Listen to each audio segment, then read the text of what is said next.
আসসালামু আলাইকুম রহমতুল্লাহি ওয়া বারাকাতুহু। আপনার ছেলে সন্তান হয়েছে।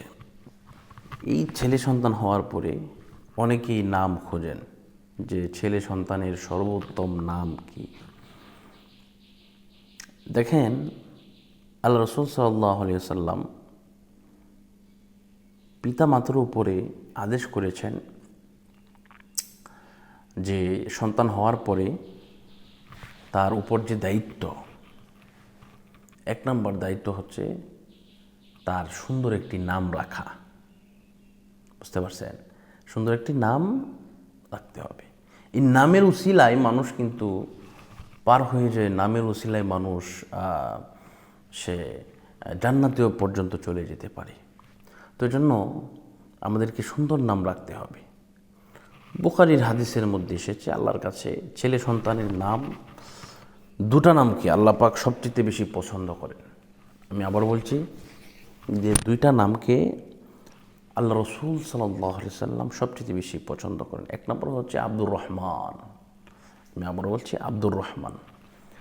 আবদুল্লাহ এবং আব্দুর রহমান, এই দুইটি নাম, আবদুল্লাহ, আব্দুর রহমান। এজন্য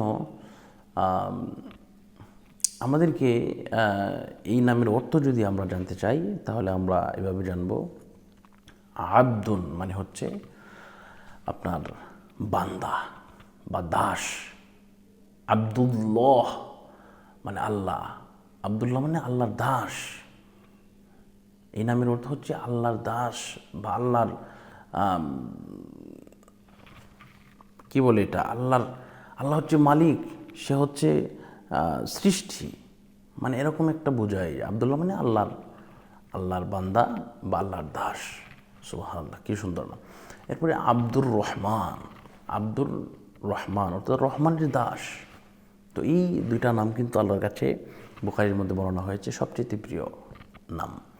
এছাড়াও আপনি আরও বিভিন্ন ধরনের নাম রাখতে পারেন, যেমন ওমর, আলী, এরপরে আপনার ইদ্রিস, ইসহাক, ইয়াকুব, ইউসুফ, ইব্রাহিম, জাকারিয়া।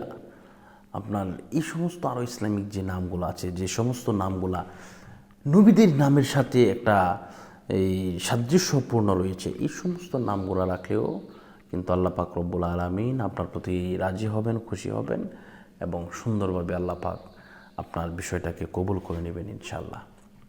তো আমরা সকলেই ইসলামিক নামগুলো রাখার চেষ্টা করব ইনশাআল্লাহ। আল্লাহ পাক আমাদের সকলকে কবুল করুন, মঞ্জুর করুন। আজকের মতো এই পর্যন্তই বিদায় নিচ্ছি। আসসালামু আলাইকুম ওয়া রাহমাতুল্লাহি ওয়া বারাকাতুহু।